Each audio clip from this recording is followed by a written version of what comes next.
Yes, again today we'll talk about stress. One reason why I love to talk about this topic is because we learn about ourselves more during a stressful situation than probably any other time. Have you ever noticed you can go through the same stressful situation and one day you take it in stride, it feels like no big deal, you feel good about yourself. And another day, take that same stressful situation and you get upset and really angry and it can dismantle your day. Take, for instance, you're working on a difficult math problem. Maybe one day you're in a pretty good mood when you start your homework.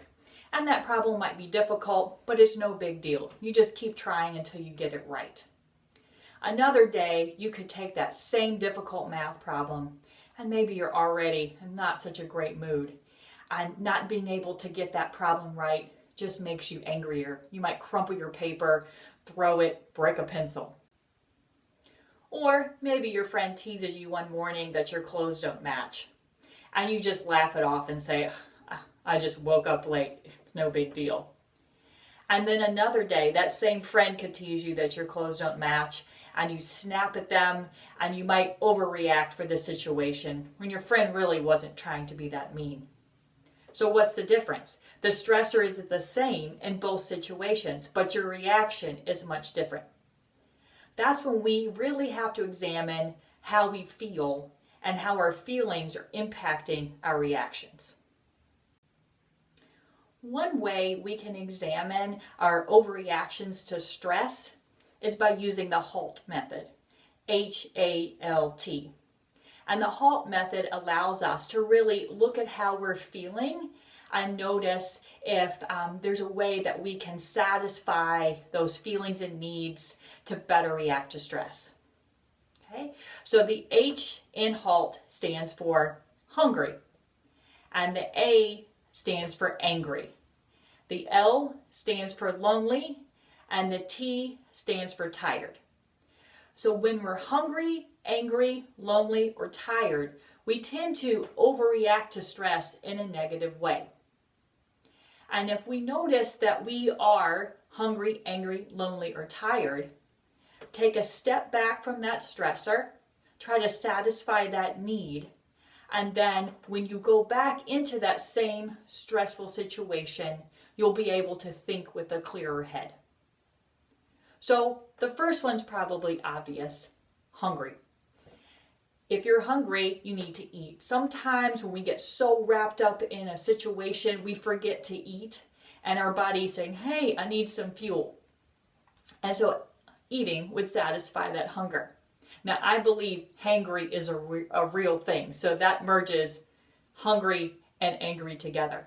So if we're angry, sometimes it's because we're hungry. Other times we've just gotten so angry at ourselves or maybe someone else that we need to take a step back.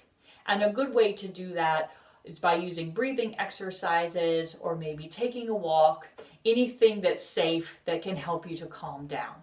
And you take as much time as you need to do that until you can re-enter that situation in a calm way. The L stands for lonely. Now, in order to satisfy that need, we need to connect with other people. So maybe that's texting a friend or giving them a phone call.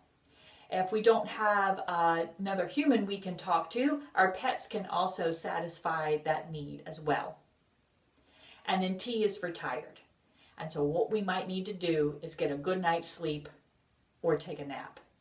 We've all had that experience where we didn't get a good night's sleep and we don't feel so great in the morning. And we might notice we're not as nice to other people, we can't think as clearly, so don't underestimate the power of sleep.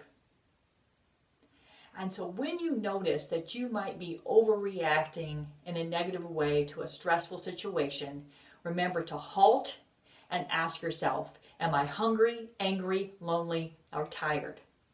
And take a step back, satisfy that need, and then hopefully when you go back into that stressor, you can do so with a clear mind. Together, let's work on the A part of H.A.L.T, anger. We're going to do this by walking through a breathing exercise together. There really is something to taking a step back when you feel yourself getting frustrated, taking a deep breath, to get your mind engaged and thinking more clearly and calmly. So for the breathing exercise, you can sit in a chair, or if you like, you can lie back. If you're seated in a chair, we're going to bring our feet flat to the floor, so that way we can sit up a bit taller. And just bring the hands lightly to the lap.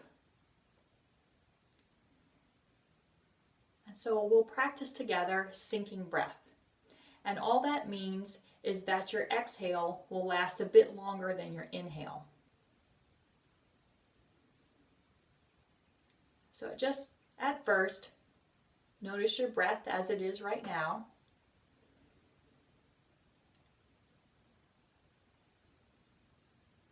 And then slowly, we'll start to lengthen out our exhales.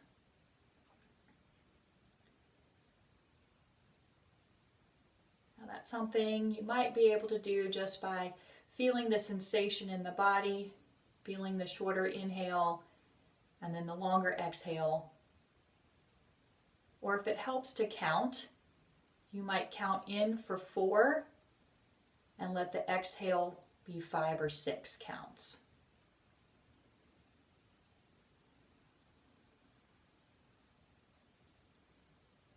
And on your long exhale, we feel the sinking sensation in the body,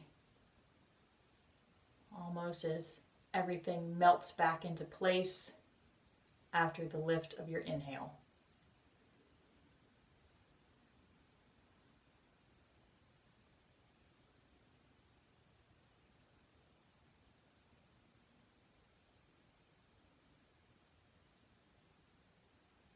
And you can practice sinking breath as long as you need to.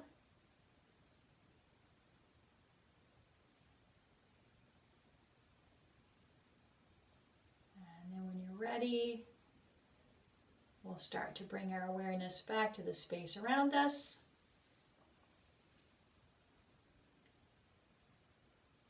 And hopefully we feel a bit calmer, a bit more centered. So just taking some time to notice why you're reacting to stress in a certain manner can help us learn a little bit more about ourselves and possibly change some habits.